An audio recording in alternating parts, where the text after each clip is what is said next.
So yeah, an information session on the way forward for families partnership and what that might mean for you as an ADP or a children's services planning partnership.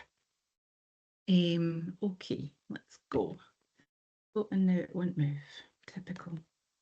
So that's a wee bit about Cora. Our mission is to make a difference with people and communities by encouraging positive change, opportunities, fairness, and growth of aspirations which improve lives. So a lot of what we do is grant funding. So we do a lot of that, and I'll talk a wee bit in a minute, but we also do a lot of place work as well, which are half of the organisation are out and about in communities working with them to sort of listen and help them determine what they need for their communities.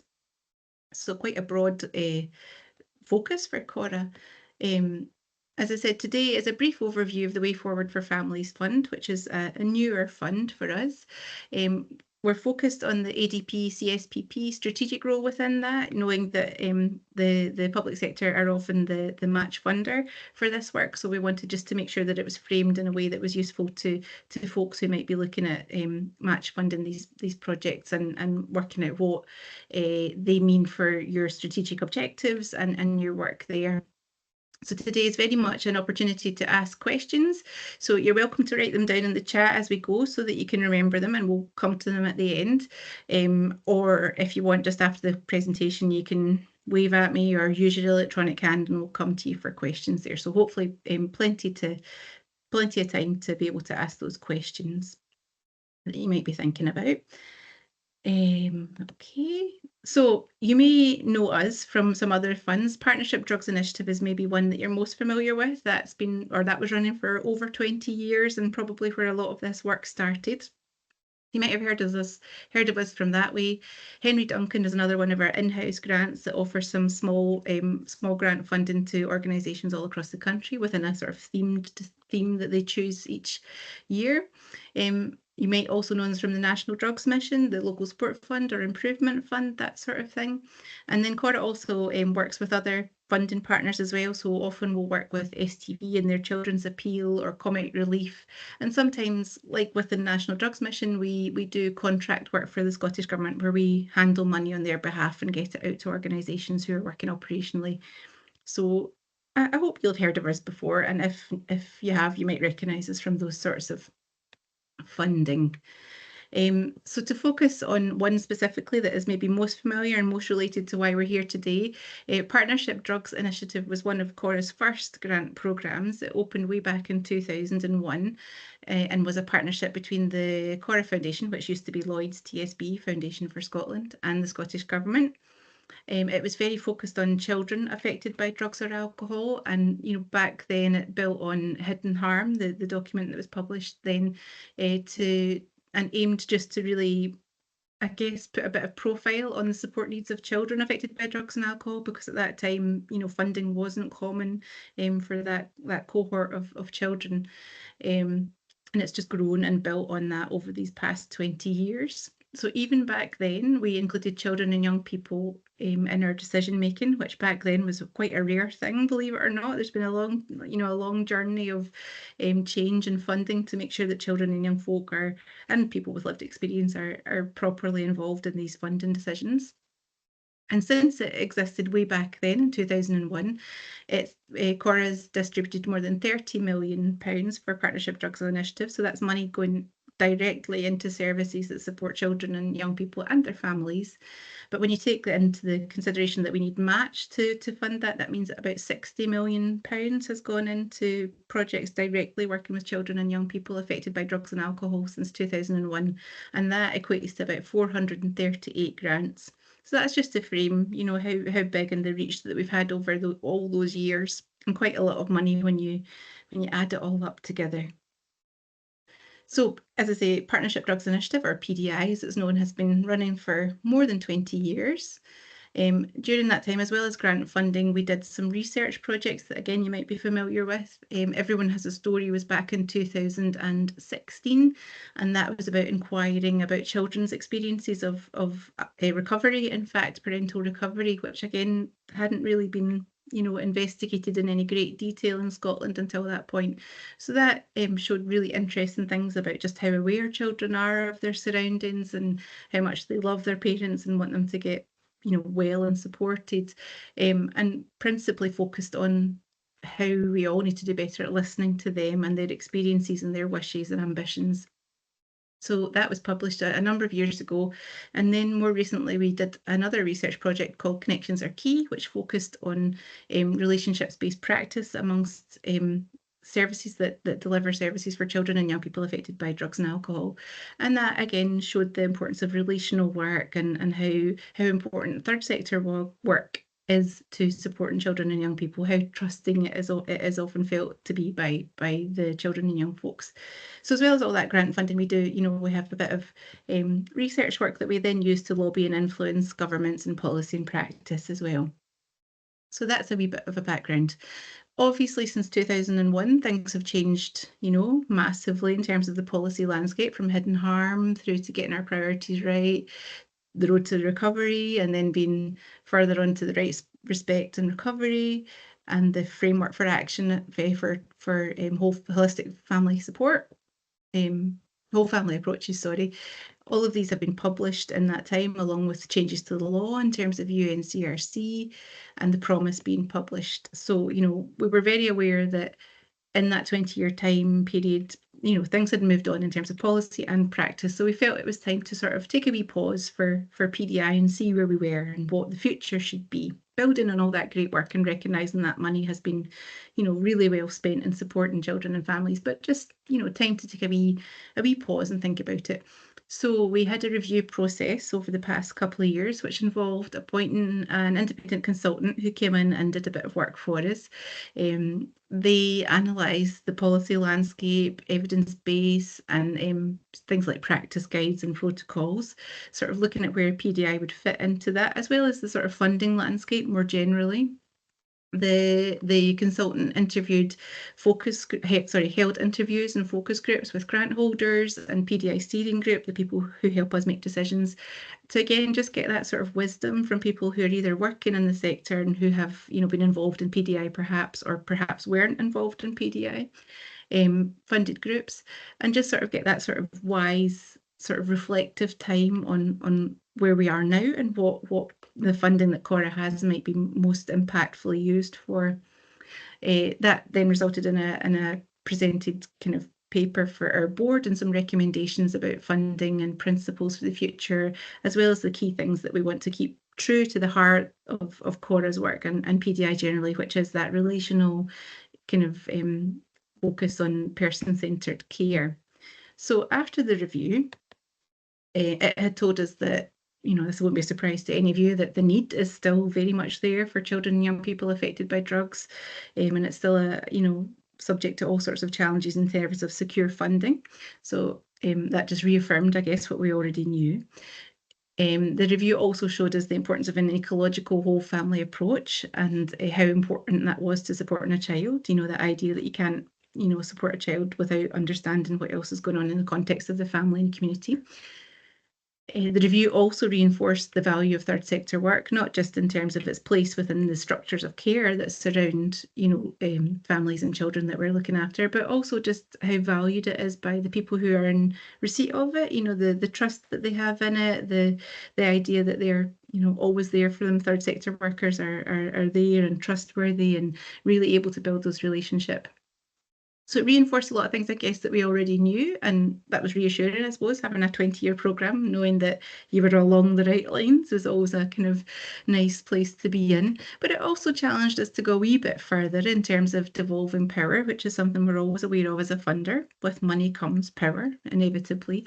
So the review talked to us about how we might devolve that power further in terms of meaningful participation and involvement of people with lived experience. And Gary will talk a wee bit about more of that later on. So all that means is that we did a bit of a revamp or a relaunch of PDI. So PDI has now sort of been put out to pasture as the name. It's done its shift. It's done some great stuff, but we've relaunched and rebranded as the way forward for families partnership. So a lot of the principles remain the same, but there's a few wee key differences, which is what I'd like to talk to you about today. So we launched last year. We had one round last year, which was building on learning from PDI, as I said. things that remain the same and mean that the Scottish Government still invest along with CORA. So our budget is about £1 million annually just now. That's always subject to a bit of change, as everybody's public sector funding is, but it sits around £1 million each year. And CORA continues to lead the development and administration of the funds. So in the first round of the Way Forward for Families Partnership, we made 5 grants, which ranged from £25,000 to £1,444,000. So you can see a sort of broad spectrum of how much we're investing there. And that depends on what people are wanting and needing and at what sort of stage of delivery they're at. So it was really interesting to sort of do a refresh thing and see what else came in and how it worked. And then since then, we've been reflecting on that as well as before we launched the next round to make sure that we're still, offering something that is useful to the sector and that is, what families and children need. So always reflective here. The things that have become sort of the policy priorities for us, and a lot of them are still the same as they were before. That's not a surprise when you're still working, in the sector around children affected by drugs and alcohol. So we will always be interested in GIRFIC.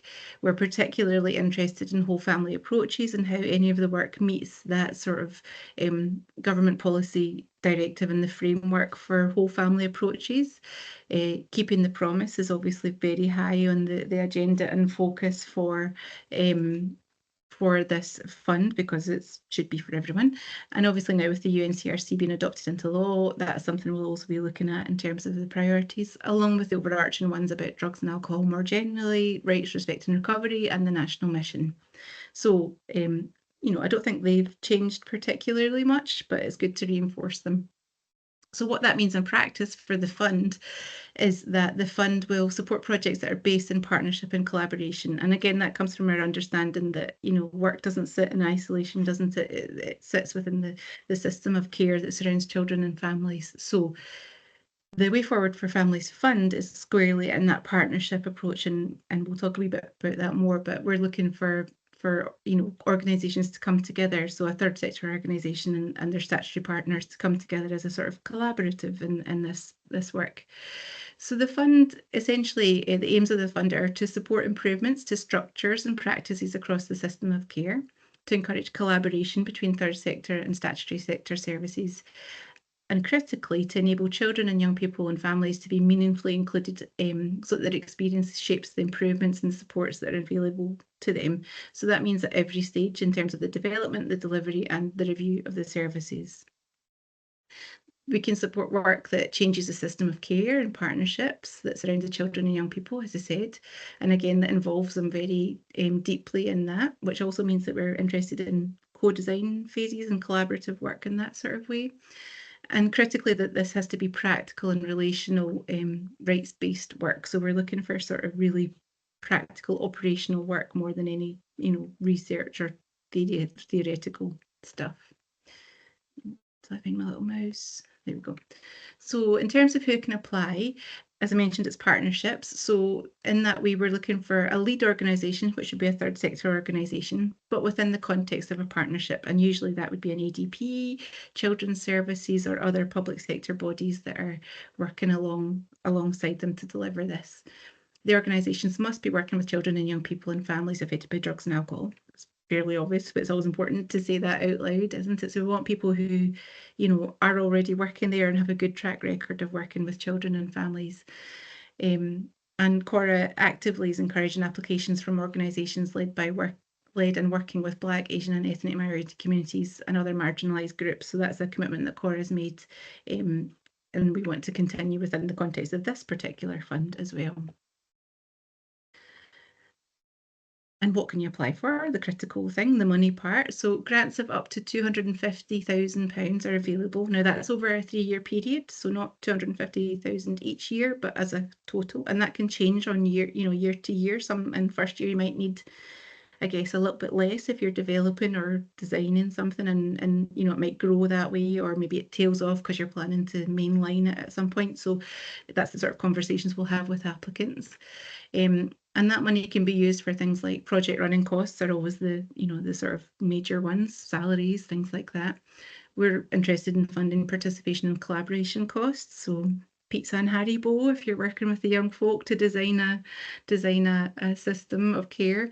Equipment, expansion costs, small research and consultancy as part of that sort of design phase, and any discretionary budgets that you might need to support children and families in the way that you know best as the delivery partner. Again, reinforcing again, the partnership is the really important part. So when we're analysing the applications, we'll be looking at, is there a clear and meaningful commitment from all partners? Are the roles and clear objectives all really clear and laid out?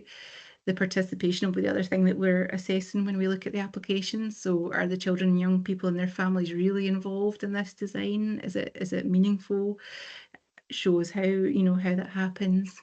And I guess change, what's the ultimate change we want to get here? And that can be for families as individuals, but also for change in the system and where you're going to go from one place to another. So these are the things that we're particularly interested in when we're looking at the applications that come in. The key criteria and the things that are really important to know is the way forward for families partnership funding will cover a maximum of 50% of the project costs. So that means that we need match funding from somewhere of another 50%, and we've chosen to focus that request on public sector partners. So we expect the public sector partner to be the other match funder, and the reason for that is to make sure that there's a really strong partnership, to make sure that public sector bodies feel involved in things that are happening in their area, and also to help make sure that there's a sort of strategic view of this and that it all lines up with policy priorities for local areas. We would require things like a partnership agreement, and which outlines all the objectives and things as a way of demonstrating that, as well as the fact that we'll meet on a regular basis throughout the life of the grant and throughout the sort of application process as well. So, Gary, I think you're going to do this bit now. So Gary's going to talk you through a little bit about the process behind what happens after that. And if only to give Rowan a slight respite as well. So mercifully, my input will be fairly brief, but just to talk you through the process. And it very much is strongly rooted in what Rowan touched on, Cora's commitment to shifting the power to developing and demonstrating participatory grant-making processes as well. So to talk you briefly through our process, when an application is received, in this round, it'll be reviewed by the Cora Grants team. It'll be reviewed by a grant advisor in the first instance, but also peer reviewed by a colleague. And that's to ensure that obviously any comments, any summary parts of the section align well with the application. And there's that level of assurance as well.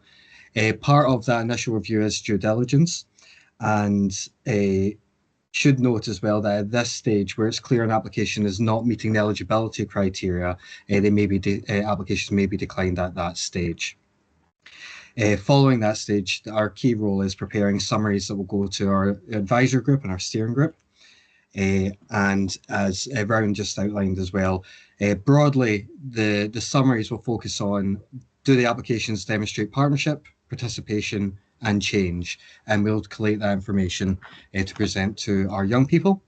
That's our Be Different to Make a Difference advisor group, a title they've given themselves, very much allowing them to lead a good part of this process. Upon receiving the summaries of applications, our young people review them independently. They have received training from one of our partners in this, and have some experience now of the grant making process. So they review those summaries independently before coming together as a whole group to make recommendations and record comments on the applications. Following that stage of the process, those recommendations are passed to our steering group. I would note that our steering group are a panel of external independent professionals who represent health services, academic institutions, Scottish Government, third sector senior management representation, and they have informed the development of this process and play a key role in the decision making. They very much take on board the recommendations provided by our young advisor group and make final recommendations which go to our board for approval. And I think that's very much it in a nutshell. I will go back and stress just that the Cora team It's very much not about us making recommendations. We are trying to move away from that where possible. Our key role is in making the information accessible and to a degree being able to be allowing young people to make decisions between the applications as well. So presenting the information in a summary format that makes sense. And we're working very closely with our youth partners on that. A little bit more about our work with young people. I should have noted that the full information, a bit more detail on our decision-making processes, including what I've just said, will be in our guidance document once that's released in the coming weeks. Just to note a little bit more about our work with young people, because this has been a distinct pleasure and a really enjoyable part, personally for me, working with our youth partners. And it's empowering, creating conditions where they feel empowered. So we provided them with training. We've been working with our partner Youth Scotland, who have quite well-established training, and ensuring that young people feel ownership and they know their position in this. So they're aware of the power and their part in the decision making. It's been a key part of forming our values around this. They've been involved in the co-design and the co-production of how we present information, and they're continuing to be involved in that as we enter each phase. We're reviewing and revising this information, and they're very much involved in that. I think I've said yes, it's very much about shifting that power so that Cora has less voice, and those we represent, those with lived experience, have greater voice. One of the next things coming up is actually a particularly exciting development where we've negotiated for the young people to have control over a small pot of funding where they can design and deliver a full funding program. So they'll design the applications and decision-making process, and we're very much looking forward to that. And that will be very much wherever possible, allowing them to have the full discretion over that, supported and facilitated by Cora and our partners. But there'll be more to come about that, and it's a big mystery for us because it'll be very much what the young people design themselves. So there's no preconceptions over that. But thank you for letting me share. And as I say, there'll be more information coming out specifically about the next round and also about the work with young people as we go forward as well. Thanks, Ryan. Thanks, Carrie. And they've given themselves a great name, haven't they? What are they? The Slayers? Is that what they decided they went with? That was an early iteration. Yes, they were going to be the Young Slayers or the Slay to Play group. We did go with the Be Different to Make a Difference advisory group. I think they thought, Rowan, us older people might not know what slay means, you know. Well, to me it means Buffy the Vampire Slayer, but I'm sure that's not what they mean. It's slay as in cool, isn't it? Anyway, every day's a learning day with the young folks, isn't it? Great, thank you, Gary. So in terms of the opportunities for ADPs and CSPPs, I'm just being really clear about what we're hoping you'll help us with within the context of this. So we're hoping that, you know, the links that you have with us will help be an opportunity for investment in local authority areas that align with your policy priorities and partnerships. The last thing we want to do is sort of parachute in and fund things that you know, don't have any links with or don't have any, you know, it's not a priority, for example. That's the very last thing we want. So we're hoping that the relationship that we can build with you will help us, you know, collaborate on that and make sure that everything aligns nicely and that it's a great opportunity for extra investment coming into your area. Within that, obviously, we're hoping that, you know, you'll help us along the way in terms of systems change work and policy service development within the local area, if that's something that you choose to come forward for way forward for families partnership funding. We would love you to be able to help develop partnerships locally about, you know, working collaboratively with a third sector organisation. So, you know, perhaps that's something you want to think about before we open in a few weeks' time, you know, who you might want to work with, who's in your area that would be a great partner to work alongside on this work. And potentially connect us with those local third sector organisations as well. You know, I think we're very aware that you know more about the folks operating in your area than we do. So we're really grateful for any links and contacts and promotion of this fund again. And I guess critically, you know, the match funding is always a big question as well. So that's the other role for ADPs and CSPPs is, you know, hopefully being in a position to be that match funder if it's something that aligns with your priorities and something that you want to invest in alongside with us. That's the critical part of all of this, and why I'm really grateful for you all being here today to hear a wee bit about the funding. Other ways you can be, involved, and again, very grateful for any involvement at your end, is, sourcing, leading interest in that work, that promotion of Way Forward, sharing that strategic view of local need, building those relationships with us, and being honest about your priorities and strategic intentions, the match funding again. Critically as well, which is maybe a wee bit different from PDI, we're hoping that the public sector bodies like ADPs and CSPCs would be active collaborators in the partnership. If it comes to the point that you receive funding and there's work going in the area, we're really hoping that it allows you to be really active collaborators in that, rather than just sort of, a commissioner, I guess, just, being involved in the monitoring and the governance of projects and checking out how it all is working out, and being open to hearing the challenges and successes that come along with that. You may wish to also be involved in the co-production of it. If it's your system as a whole that you're interested in looking at, then maybe that's an opportunity to be involved in a co-production sort of project, which is always interesting. And again, just a real plea that, we're really keen to have ongoing relationships throughout all of the projects, or, any other funds that come up, because we really do value the links we have with folks in local areas who know what's going on, and who the folks we might want to talk to about funding are. So really keen that, this is an active relationship that we have throughout. So in terms of next steps, what I'm going to ask colleagues at Scottish Government to do is send out another letter to invite third sector partners to a similar sort of day as this, but more focused on the ins and outs of applications and what they might apply for. So that's going to go out to ScotGov, who I'm going to ask to send to all ADP leads and CSPCs. So if you wouldn't mind looking out for that and forwarding around anyone and everyone in your networks that might be interested in applying, particularly obviously children's organisations working with children and young folks and families. So hopefully that will go out tomorrow or later today. We will formally open the Way Forward for Family Fund on the 19th of September, which means there's a wee bit of time now to chat to your colleagues and networks across the local area. And then we'll close that on the 28th. So that means basically from the 19th to the 28th of November, you're able to come up with an idea and send in that application.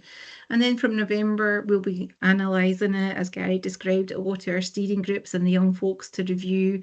And hopefully, well, definitely by March, we'll have the funding announcements.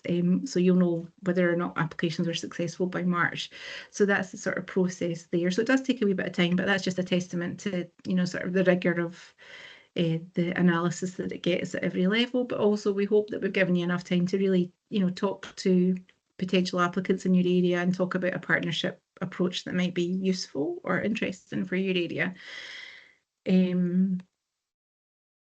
And that's basically all, all the information. But I think these are a wee quote from Everyone Has a Story, one of the projects that we did, and it sticks with me every time. And it's a wee girl who was 8 saying, I would like to change my parents, make them happier, make them play games with me and sit outside the back with me. And it always makes you think, they don't ask much, wee folk do. They just want time and attention and, their mum and dad to be okay. So these are the things that stick with me whenever we're doing it.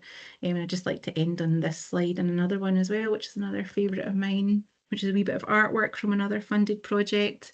And that was a wee boy who had gone to a creative arts project funded through PDI, and he'd written this wee notebook, got all embarrassed and snuggled it away and put it in the bin. But because his worker had this great relationship with him, she went to the bin, took it out, and they talked about what he'd written down, and it was, I love my gran. And so they talked about how important grannies are, and how it's okay to love people. And ultimately it became this beautiful neon huge sign that got put up at an art installation. So again, it just sticks with me because it's all about love and relationships for me. All this work is in the context of it.